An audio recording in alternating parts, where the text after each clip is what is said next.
প্রাচীন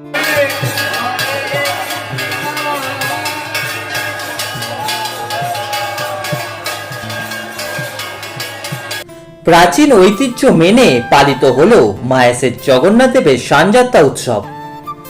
630 বছরের প্রাচীন এই উৎসব দেখতে ভিড় করেন প্রচুর ভক্তরা। 28 ঘড়া গঙ্গার জল এবং 1.5 মণ দুধ দিয়ে স্নান করানো হলো প্রভু জগন্নাথ, বলরাম এবং সুভদ্রার বিগ্রহকে। আজ ভোরবেলা মন্দিরে পুজোর প্রক্রিয়া শেষ করে তারপর বিগ্রহদের জন্য রাখা নির্দিষ্ট স্নান মঞ্চে নিয়ে আসা হয় বিগ্রহদের।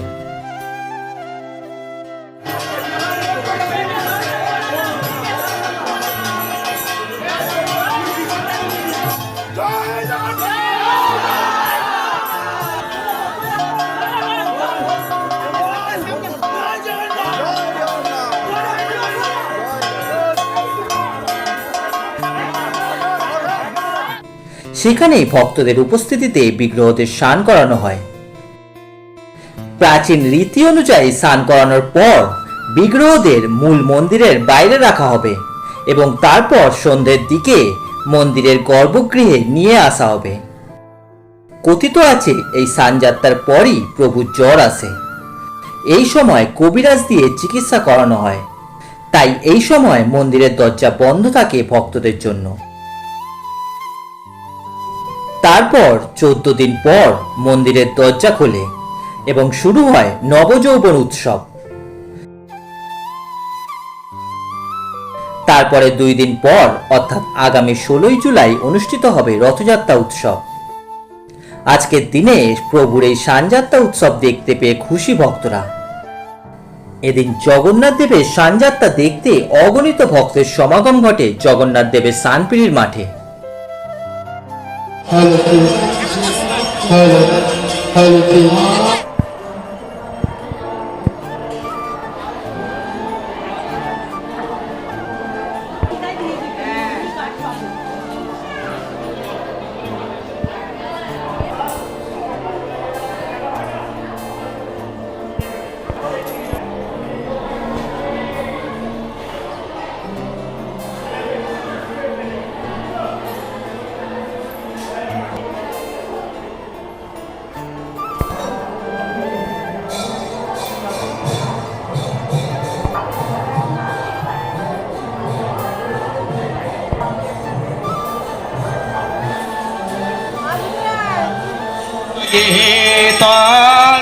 मातर गंगे तैया भक्ता इला तंग दोष्याग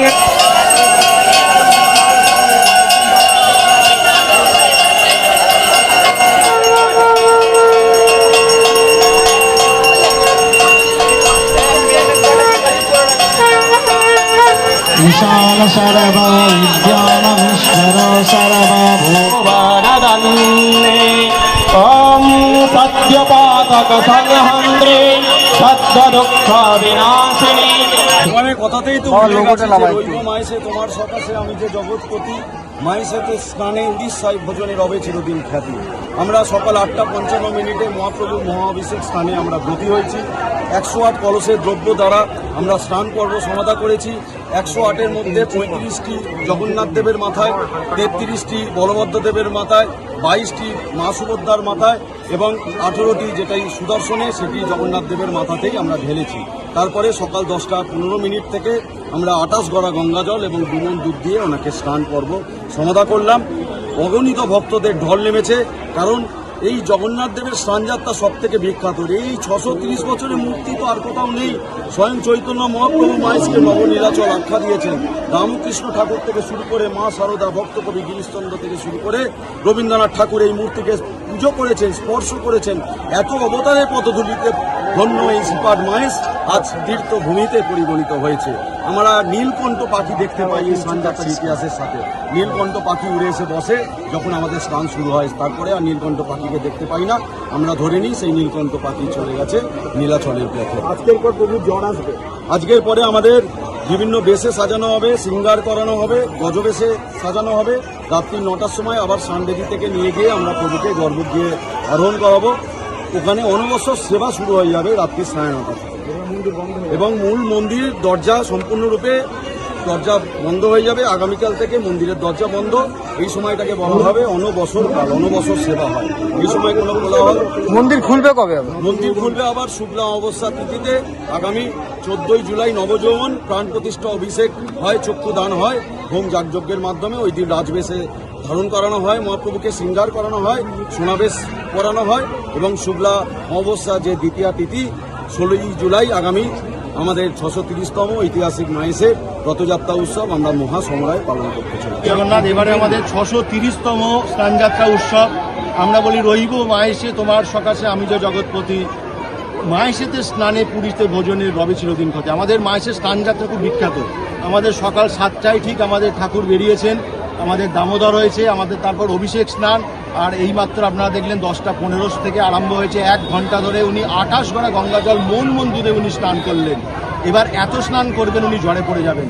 আমাদের সবই ত্রেতা দ্বাপর সমস্ত লিঙ্ক এই কলিযুগে। কারণ উনি শ্রীকৃষ্ণ কি করতেন, শ্রীকৃষ্ণ যারা সখীদের উনি কাপড় চুরি করে নিতেন, স্নান দেখতেন। তখন রাধা বলেছিলেন যে আমি তোমাকে এমন স্নান করাবো তুমি সারা বিশ্ব ব্রহ্মাণ্ড দেখবে। তাই কলিযুগে উনি জগন্নাথ রূপে একদিন সবার সম্মুখে স্নান করেন। এই যে উনি স্নান করছেন, এই স্নান করার পর উনি জ্বরে পড়বেন। এই স্নান দেখলে পুণ্য লাভ হয়। এইপর আমাদের কাল থেকে মন্দির বন্ধ। আমরা বলি অনাবসর, কেউ জোরে চিৎকার করবে না, চেঁচামেচি করবে না, কোনো কাঁসর ঘণ্টা বাজবে না। এই সময় একদম রুদ্র দ্বারা ওনার অঙ্গরাগ হবে। প্রথম যে আমাদের রং হয় সেটা সমস্ত ভেষজ রং। কাই বিচির আটা থেকে আটা, কাজল লতা থেকে কালি, শঙ্খ ঘষে সাদা রং, হলুদ ঘষে হলদে রং, এই সব রং দিয়ে অঙ্গরাগ করার পর তারপর প্রথম যেদিন দরজা খুলবে সেদিন হচ্ছে নবযৌবন। পুরীতে হয় নবকলেবর, আমাদের এই নবযৌবন। এটা মাহেশের একটু বিখ্যাত। আজকে এই শুভ স্নানযাত্রা উৎসব। সবাই আসুন, জগন্নাথ দেবকে দর্শন করুন, জগন্নাথ দেবের কৃপা লাভ করুন।